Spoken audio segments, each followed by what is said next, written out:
Oval test match में 3 दिन का खेल खत्म हो चुका है और 3 दिन के खेल खत्म होने के बाद ये कह पाना अब बहुत मुश्किल है कि भारतीय टीम ये टेस्ट मैच जीतने जा रही है या सीरीज इंग्लैंड अपने नाम कर लेगी, क्योंकि यहाँ पर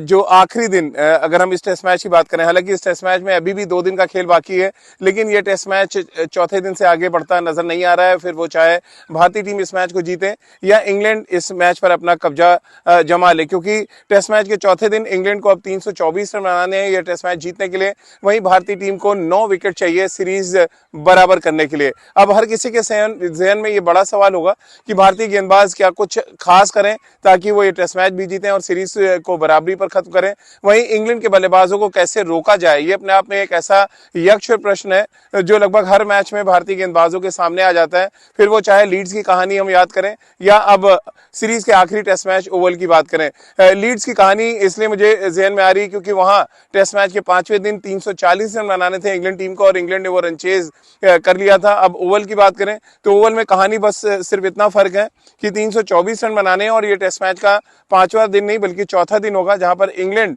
इस टारगेट के पीछे जाएगी, यानी इस रन के लक्ष्य को हासिल करने के लिए जाएगी। अब सबसे पहले तीसरे दिन का विश्लेषण कर लेते हैं, उसके बाद हम चौथे दिन क्या कुछ भारतीय टीम को करना पड़ेगा उस पर बातचीत करेंगे। तीसरे दिन का जब खेल शुरू हुआ तो इंग्लैंड कमर कसकर मैदान पर आया था और उन्होंने एक प्लान किया हुआ था कि आकाशदीप को जल्दी आउट किया जाए। उन पे अटैकिंग फील्डिंग लगाई गई और यशस्वी जायसवाल जो पिछले दिन यानी कि तीसरे दिन नॉट आउट आए थे, उनके लिए थोड़ा सा डिफेंसिव फील्ड थी जिसका फायदा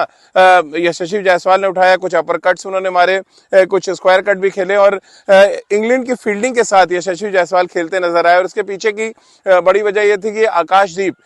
जिनके बारे में, जिनकी बल्लेबाजी के बारे में कोई बहुत ज्यादा जानता नहीं था और इंग्लैंड के गेंदबाज तो शायद बिल्कुल ही तैयार नहीं थे कि आकाशदीप ऐसी पारी खेल देंगे जो शायद मैच में एक बड़ा किरदार निभा सकती है, क्योंकि अगर उनकी 64 रन की पारी को आप हटा दें तो इंग्लैंड को फिर लगभग 300 रन के आसपास चेस करना होता है। लेकिन क्योंकि शायद किस्मत उनके साथ थी, उनका एक कैच भी जैक क्रॉली ने छोड़ा स्लिप में, और इंग्लैंड अगर ये टेस्ट मैच हारता है तो एक बात तो तय मानिए कि अपनी खराब फील्डिंग के लिए वो ये टेस्ट मैच हारेगा, क्योंकि जिस तरह से कैच पे कैच छूटते चले गए एक टेस्ट मैच में, अगर आप टॉप ऑर्डर के 4-5 बल्लेबाजों के कैचेस छोड़ते हैं तो फिर आप टेस्ट मैच जीतने के बारे में तो कम से कम नहीं सोच सकते। वो तो शुक्र मनाइए एटकिंसन ने शानदार गेंदबाजी की, टोंग ने 5 विकेट लिए दूसरी पारी में और ओवर्टन ने अच्छा साथ दिया और सिर्फ 3 तेज गेंदबाजों के साथ इंग्लैंड दूसरी पारी में आया था और इसी वजह से थोड़ी वेवर्ड बॉलिंग भी देखने को मिली और पिच में शायद उतनी मदद थी नहीं जितना पहले 2 दिन में थी। यानी कि पहले दिन जितना बॉल स्विंग हुआ उससे ज्यादा स्विंग दूसरे दिन हुआ था, लेकिन तीसरे दिन क्योंकि बहुत तेज धूप है, अभी भी मैं शो कर रहा हूं तो अगर आप देखें बहुत तेज धूप है और इस तेज धूप की वजह से पिच थोड़ा सा ड्राई हुआ है और थोड़ा सा फ्लैटर भी हुआ है, यानी कि थोड़ा सा बिखराव भी देखने को मिल रहा है। और ऐसे में ये देखना बहुत दिलचस्प होगा कि हमारे जो दोनों फिंगर स्पिनर हैं वॉशिंगटन सुंदर और रविंद्र जडेजा, वो किस तरह से इंग्लैंड के बल्लेबाजों को रोकने के लिए प्लान बनाते हैं। बहरहाल वापस चलते हैं, क्योंकि पहले सेशन में जिस तरह की बल्लेबाजी आकाशदीप और यशस्वी जायसवाल ने की, लगभग 2 घंटे तक इंग्लैंड के गेंदबाजों को उन्होंने तरसा कर रख दिया। वो तो अंतिम के कुछ क्षणों में आकाशदीप आउट होकर पवेलियन गए और शुभमन गिल बल्लेबाजी करने के लिए आए और उम्मीद हम सब कर रहे थे कि शुभमन गिल एक बड़ी पारी खेलेंगे और जो मेहनत आकाशदीप और यशस्वी जायसवाल ने की उसको आगे ले जाने का काम करेंगे। लेकिन शायद ओवल में उनका दिन नहीं था, पहले पारी में वो रन आउट हो गए, दूसरी पारी में अच्छे स्टार्ट को कन्वर्ट नहीं कर पाए। कुछ वैसे ही हाल करुण नायर का भी था, जब वो बल्लेबाजी करने आए तो उनको भी एक अच्छा स्टार्ट मिला, वो भी जल्दी आउट हुए और उसके बाद यशस्वी जायसवाल भी पीछे पीछे पवेलियन लौट गए और फिर एक डर सताने लगा कि अब क्या होने वाला है। लेकिन कहते हैं ना कि जब आपके पास करण और अर्जुन हो, यानी कि वॉशिंगटन सुंदर और रविंद्र जडेजा जैसे ऑलराउंडर हो, तो फिर डर किस बात का। और इन दोनों बल्लेबाजों ने एक बार फिर दिखाया कि लोअर मिडिल ऑर्डर में उनसे बेहतर बल्लेबाज मॉडर्न क्रिकेट में कोई नहीं है, क्योंकि रविंद्र जडेजा इस सीरीज में अपना 5वां अर्धशतक और इस सीरीज में अगर रनों के लिहाज से जाएं तो शायद दूसरे सबसे सफलतम बल्लेबाज हैं जिन्होंने इस सीरीज में एक बड़ा इंपैक्ट अपनी बल्लेबाजी से छोड़ा है। उन्होंने अर्धशतक की पारी खेली और उनके साथ वॉशिंगटन सुंदर ने कमाल की बल्लेबाजी करते हुए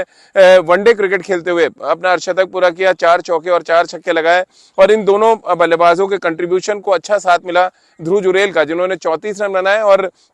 इन तीन लोअर मिडिल ऑर्डर के बल्लेबाजों ने यह तय किया कि भारतीय टीम ऐसे स्कोर तक जाएगी जहां से इंग्लैंड पे दबाव बनाया जा सके। बहुत बड़ा कंट्रीब्यूशन रहा है यहाँ पर गौतम गंभीर का भी, जिन्होंने लगातार भरोसा दिखाया वॉशिंगटन सुंदर पर। बहुत ज्यादा गेंदबाजी तो आई नहीं उनकी इस सीरीज में, और ओवल में भी पहली पारी में बिल्कुल ना के बराबर उनकी गेंदबाजी हुई थी, लेकिन जिस तरह से उन्होंने बैटिंग करा है और जिस तरह से पिच थोड़ा सा टूट रही है, मुझे लग रहा है बहुत बड़ा रोल चौथे दिन वॉशिंगटन सुंदर का गेंदबाजी में भी होगा। और जो कॉन्फिडेंस रविंद्र जडेजा और वॉशिंगटन सुंदर ने बल्लेबाजी से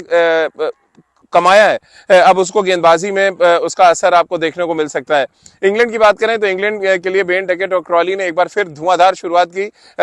एक बार फिर उन्होंने अर्शदकी साझेदारी की और 9वीं बार इंटरनेशनल क्रिकेट में वो 50 से ज्यादा की साझेदारी कर चुके हैं। गॉर्डन ग्रीनिज और डेसमंड हेंस के रिकॉर्ड को उन्होंने बराबर किया है। तो आप अंदाजा लगाइए कि मॉडर्न क्रिकेट में इंग्लैंड की सफलता में बेन डकेट और क्रॉली का कितना बड़ा रोल रहा है। अब क्योंकि बेन डकेट जो सबसे डेंजरस बैट्समैन मेरी निगाह में है इस सीरीज में, वो क्रीज पर है 34 रन बनाकर। और आपको लीड्स याद होगा जिस तरह का शतक उन्होंने लगाया था और भारतीय गेंदबाजी को बिल्कुल तितर बितर कर दिया था। वो एक डर, वो एक दहशत जो बेन डकेट की है, वो भारतीय खेमे में जरूर होगी, क्योंकि बेन डकेट जब आएंगे टेस्ट मैच के चौथे दिन तो एक बात तो तय मानिए, वो काउंटर अटैक करेंगे, वो आकाशदीप के पीछे जाएंगे, वो सिराज के पीछे जाएंगे। और प्रसिद्ध कृष्णा ने भले ही 4 विकेट लिए, लेकिन उन पर भी बहुत जबरदस्त तरीके से काउंटर अटैक होगा, वो चाहे ओली पोप हो जो टीम की कप्तानी कर रहे हैं इस मैच में,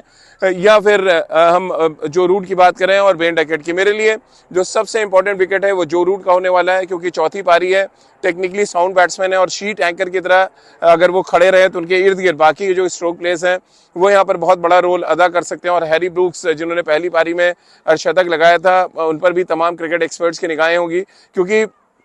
कंसिस्टेंटली रन बनाना हैरी ब्रूक्स को सीखना पड़ेगा टेस्ट क्रिकेट में। और शायद टेस्ट क्रिकेट की यही खूबसूरती है कि एक दिन अगर आप अच्छा खेलते हैं और अगले दिन खराब खेलते हैं तो फिर पूरा कहते हैं ना, आपका पोस्टमार्टम होना शुरू होता है। और हैरी ब्रूक्स के साथ इस सीरीज में कुछ ऐसे ही हुआ है। तो चौथे दिन का खेल बहुत ही टेंशन भरा होगा और पहला सेशन मुझे लग रहा है तय करने वाला है कि भारतीय टीम इस टेस्ट मैच में कहां पर खड़ी है। क्योंकि पहले सेशन में अगर भारतीय गेंदबाज विकेट नहीं निकालते और जैसा इंग्लैंड के गेंदबाज स्ट्रगल कर रहे थे तीसरे दिन, क्योंकि पिच में हैवी रोलर लिया था भारत ने और उस हैवी रोलर का जो फायदा है वो भारतीय बल्लेबाजों को मिला, इंग्लैंड के गेंदबाजों को वो मूवमेंट नहीं मिला, जिसकी वजह से आकाशदीप और यशस्वी जायसवाल ने बहुत फ्रीली रन बनाया। तो पहला सेशन हैवी रोलर इंग्लैंड भी लेगा, ये बात बिल्कुल साफ है, क्योंकि वो चाहेंगे कि पिच को थोड़ा और